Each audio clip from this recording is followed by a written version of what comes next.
Act 3 of the Tragedy of Macbeth by William Shakespeare. Scene 1. Forres, the Palace. Enter Banquo. Thou hast it now, King, Cawdor, Glamis, all as the weird women promised, and I fear thou playedst most foully fought. Yet it was said it should not stand in thy posterity, but that myself should be the root and father of many kings. If there come truth from them, as upon thee, Macbeth, their speeches shine, why, by the verities on thee made good, may they not be my oracles as well, and set me up in hope? But hush, no more. Senate sounded. Enter Macbeth as king, Lady Macbeth as queen, Lennox, Ross, lords, ladies in attendance. Here's our chief guest. If he had been forgotten, it had been as a gap in our great feast, and all thing unbecoming. Tonight we hold a solemn supper, sir, and I'll request your presence. Let your highness command upon me, to the which my duties are with the most indissoluble tie for ever knit. Ride you this afternoon? Ay, my good lord. We should have else desired your good advice, which still hath been both grave and prosperous in this day's council, but we'll take tomorrow. Is it far you ride? As far, my lord, as will fill up the time twixt this and supper. Go not my horse the better, I must become a borrower of the night for a dark hour or twain. Fail not our feast. My lord, I will not. We here, our bloody cousins, are bestowed in England and in Ireland, not confessing their cruel parricide, filling their hearers with strange invention, but of that tomorrow, when therewithal we shall have cause of state craving us jointly. Hie you to horse, adieu, till you return at night. Goes Fleance with you? Ay, my good lord, our time does call upon's. I wish your horses swift and sure afoot, and so I do commend you to their backs. Farewell. Exit Banquo. Let every man be master of his time till 7 at night. To make society the sweeter welcome, we will keep ourself till supper time alone. While then, God be with you. Exeunt all but Macbeth and an attendant. Sirrah, a word with you. Attend those men our pleasure? They are, my lord, without the palace gate. Bring them before us. Exit attendant. To be thus is nothing, but to be safely thus. Our fears in Banquo stick deep, and in his royalty of nature reigns that which would be feared. 'Tis much he dares, and to that dauntless temper of his mind he hath a wisdom that doth guide his valour to act in safety. There is none but he whose being I do fear, and under him my genius is rebuked, as it is said Mark Antony's was by Caesar. He chid the sisters when first they put the name of king upon me, and bade them speak to him. Then prophet-like they hailed him father to a line of kings. Upon my head they placed a fruitless crown, and put a barren sceptre in my grape. Thence to be wrenched from an unlineal hand, no son of mine succeeding. If it be so, for Banquo's issue have I filed my mind, for them the gracious Duncan have I murdered, but rancours in the vessel of my peace only for them, and mine eternal jewel given to the common enemy of man, to make them kings, the seed of Banquo kings. Rather than so, come fate into our list, and champion me to the utterance. Who's there? Re-enter attendant with 2 murderers. Now go to the door, and stay there till we call. Exit attendant. Was it not yesterday we spoke together? It was, so please your highness. Well then now, have you considered of my speeches? Know that it was he in the times past which held you so under fortune, which you thought had been our innocent self. This I made good to you in our last conference, passed in probation with you. How you were borne in hand, how crossed, the instruments, who wrought with them, and all things else that might to half a soul and to a notion crazed say, thus did Banquo. You made it known to us? I did so, and went further, which is now our point of second meeting. Do you find your patience so predominant in your nature that you can let this go? Are you so gospelled to pray for this good man and for his issue, whose heavy hand hath bowed you to the grave and beggared yours for ever? We are men, my liege. Ay, in the catalogue ye go for men, as hounds and greyhounds, mongrels, spaniels, curs, choughs, water-rugs, and demi-wolves are clept all by the name of dogs. The valued file distinguishes the swift, the slow, the subtle, the housekeeper, the hunter, every one according to the gift which bounteous nature hath in him closed, whereby he does receive particular addition from the bill that writes them all alike, and so of men. Now, if you have a station in the file, not in the worst rank of manhood, say it, and I will put that business in your bosoms, whose execution takes your enemy off, grapples you to the heart and love of us, who wear our health but sickly in his life, which in his death were perfect. I am one, my liege, whom the vile blows and buffets of the world have so incensed that I am reckless what I do to spite the world. And I another, so weary with disasters, tugged with fortune, that I would set my life on any chance to mend it or be rid on't. Both of you know Banquo was your enemy. True, my lord. So is he mine, and in such bloody distance that every minute of his being thrusts against my nearest of life, and though I could with barefaced power sweep him from my sight and bid my will avouch it, yet I must not, for certain friends that are both his and mine, whose loves I may not drop, but wail his fall who I myself struck down, and thence it is that I to your assistance do make love, masking the business from the common eye for sundry weighty reasons. We shall, my lord, perform what you command us. Though our lives... Your spirits shine through you. Within this hour at most I will advise you where to plant yourselves, acquaint you with the perfect spy of the time, the moment on it, for it must be done tonight, and something from the palace, always thought that I require a clearness, and with him, to leave no rubs nor botches in the work, Fleance's son, that keeps him company, whose absence is no less material to me than is his father's, must embrace the fate of that dark hour. Resolve yourselves apart, I'll come to you anon. We are resolved, my lord. I'll call upon you straight. Abide within. Exeunt murderers. It is concluded. Banquo, thy soul's flight, if it find heaven, must find it out tonight. Exit. Act 3, Scene 2. The Palace. Enter Lady Macbeth and a servant. Is Banquo gone from court? Ay, madam, but returns again tonight. Say to the king I would attend his leisure for a few words. Madam, I will. Exit. Naught's had, all spent, or our desire is got without content. 'Tis safer to be that which we destroy, than by destruction dwell in doubtful joy. Enter Macbeth. How now, my lord? Why do you keep alone? Of sorriest fancies your companions making, using those thoughts which should indeed have died with them they think on. Things without all remedy should be without regard. What's done is done. We have scotched the snake, not killed it. She'll close and be herself, whilst our poor Malice remains in danger of her former tooth. But let the frame of things disjoint, both the world suffer, ere we will eat our meal in fear, and sleep in the affliction of these terrible dreams that shake us nightly. Better be with the dead, whom we, to gain our peace, have sent to peace, than on the torture of the mind to lie in restless ecstasy. Duncan is in his grave. After life's fitful fever he sleeps well. Treason has done his worst.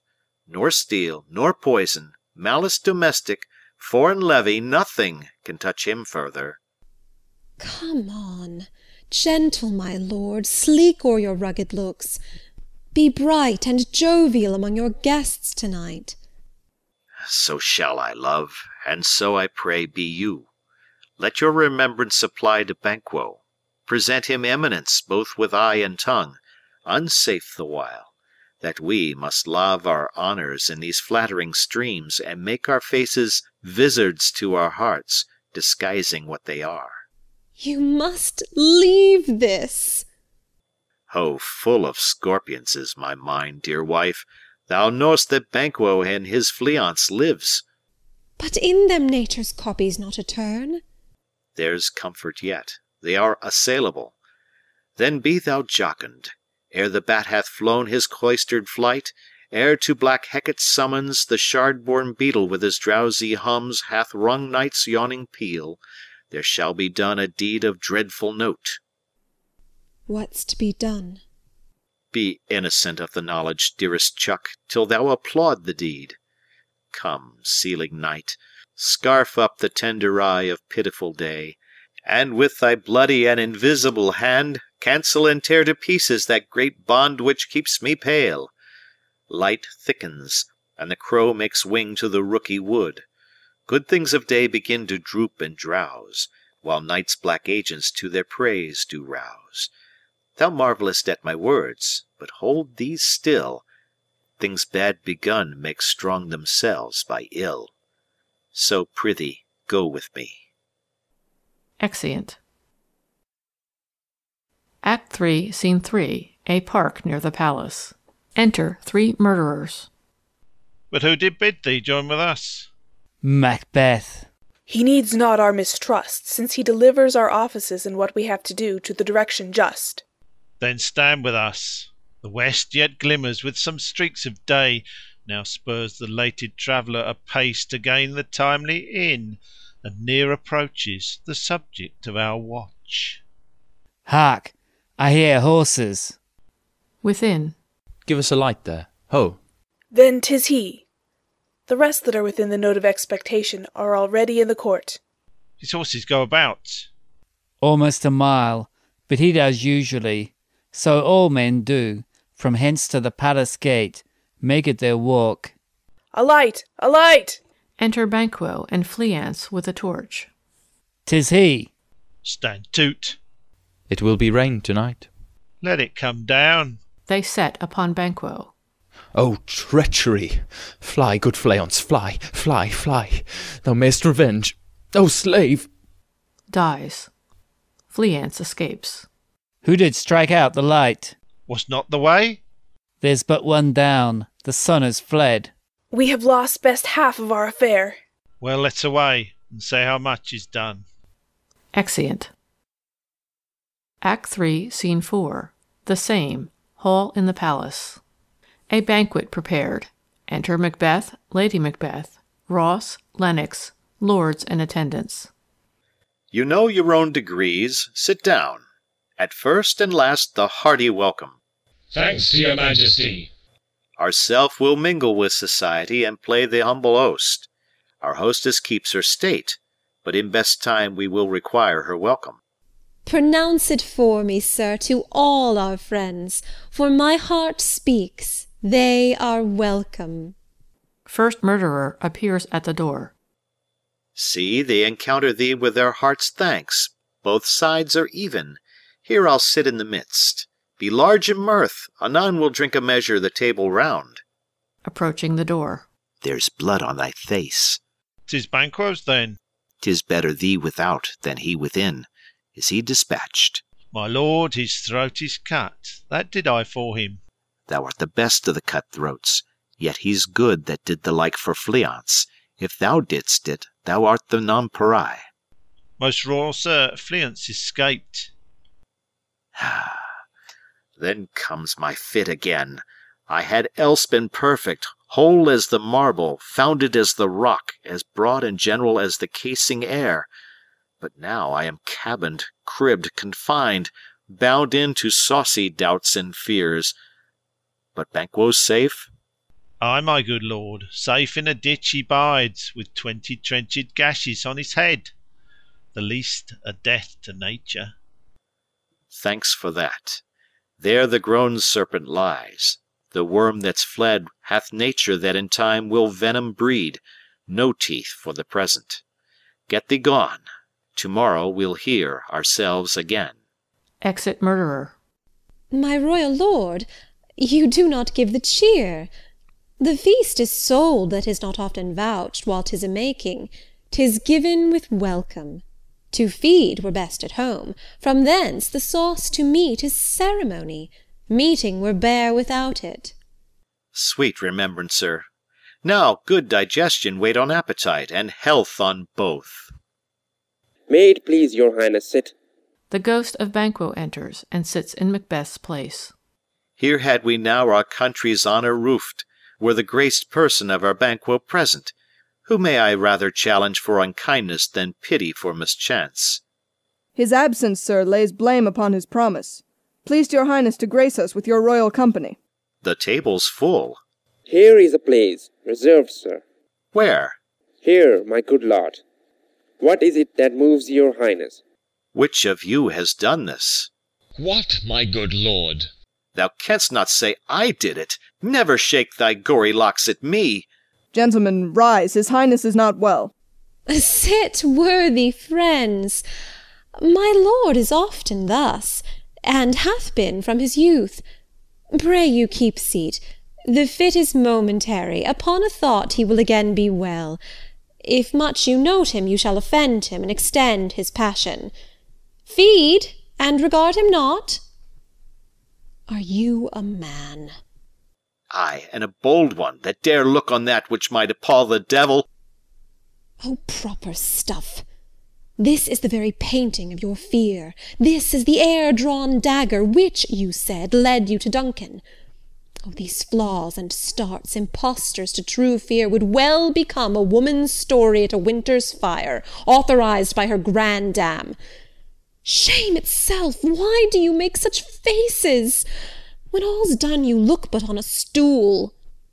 Prithee, see there, behold! Look, lo! How say you? Why, what care I?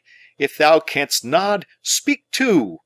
If charnel houses and our graves must send those that we bury back, our monuments shall be the maws of kites.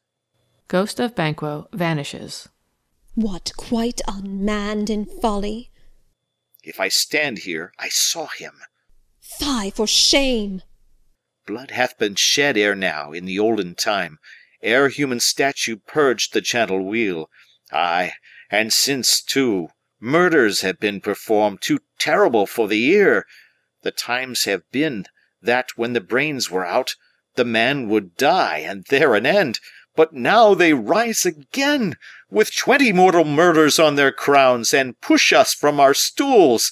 This is more strange than such a murder is. My worthy lord, your noble friends do lack you. I do forget. Do not muse at me, my most worthy friends. I have a strange infirmity, which is nothing to those that know me. Come, love and health to all. Then I'll sit down. Give me some wine. Fill full. I drink to the general joy of the whole table, and to our dear friend Banquo, whom we miss. Would he were here. To all, and him, we thirst, and all to all. Our duties and the pledge. Re-enter Ghost of Banquo. Avaunt, and quit my sight! Let the earth hide thee! Thy bones are marrowless, thy blood is cold, thou hast no speculation in those eyes which thou dost glare with. Think of this, good peers, but as a thing of custom. 'Tis no other, only it spoils the pleasure of the time. What man dare, I dare. Approach thou like the rugged Russian bear, the armed rhinoceros, or the Hyrcan tiger. Take any shape but that, and my firm nerves shall never tremble. Or be alive again, and dare me to the desert with thy sword. If trembling I inhabit, then protest me the baby of a girl. Hence, horrible shadow, unreal mockery, hence! Ghost of Banquo vanishes. Why so, being gone, I am a man again. Pray you, sit still. You have displaced the mirth, broke the good meeting with most admired disorder. Can such things be, and overcome us like a summer's cloud, without our special wonder? You make me strange, even to the disposition that I owe, when now I think you can behold such sights, and keep the natural ruby of your cheeks when mine is blanched with fear. What sights, my lord? I pray you speak not. He grows worse and worse. Question enrages him. At once, good night. Stand not upon the order of your going, but go at once. Good night, and better health. Attend his majesty. A kind good night to all. Exeunt all but Macbeth and Lady Macbeth. It will have blood.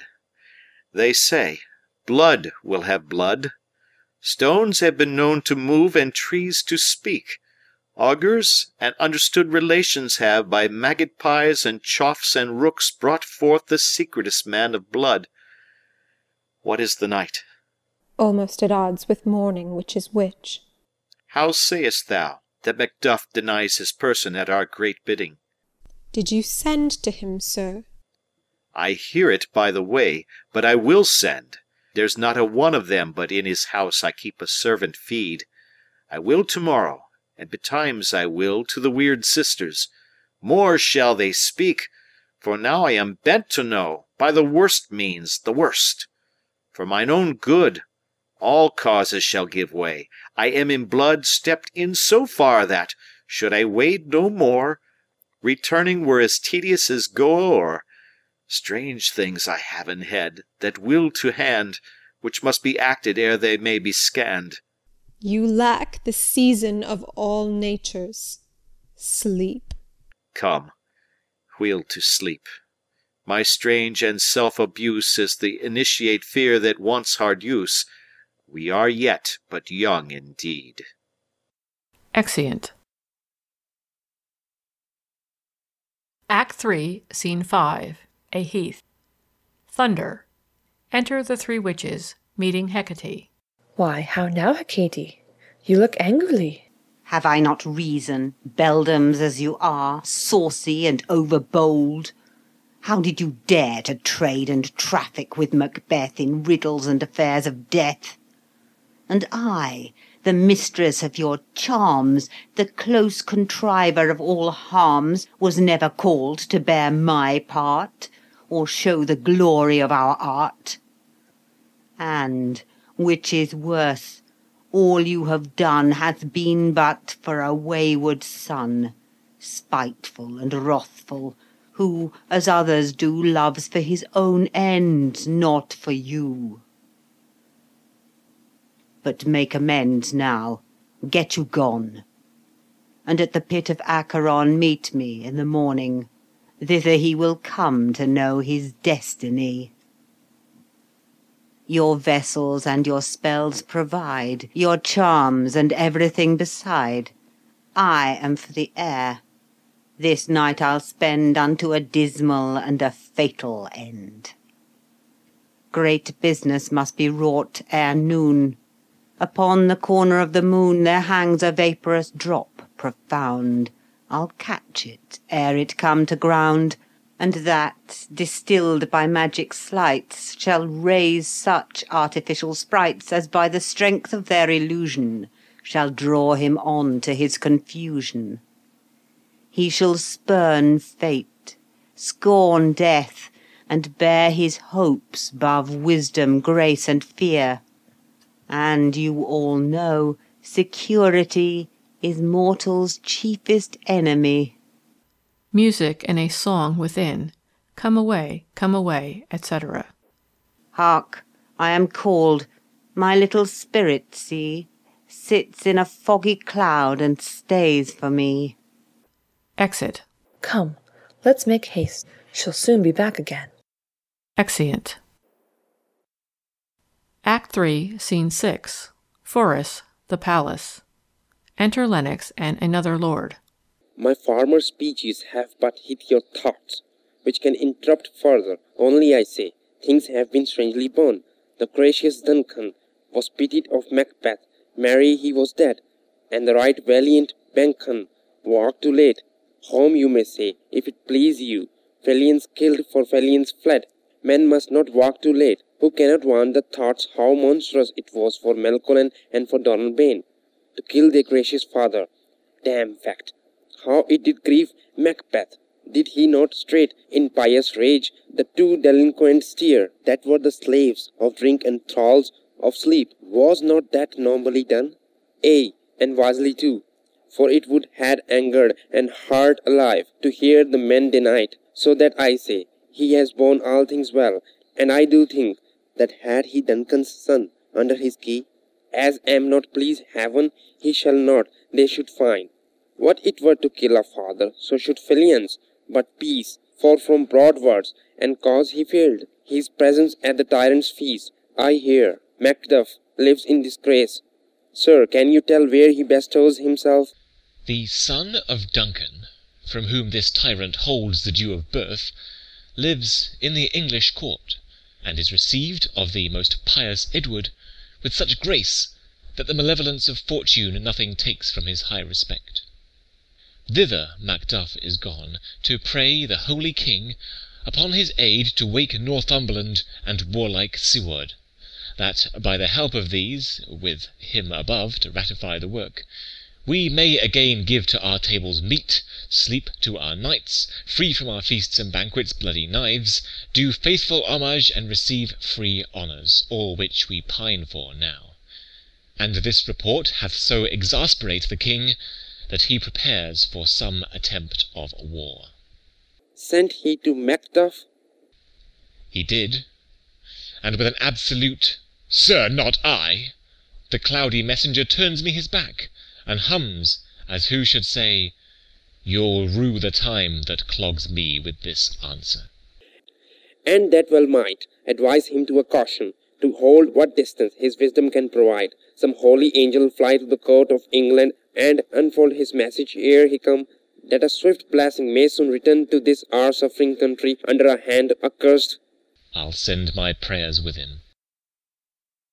Exeunt.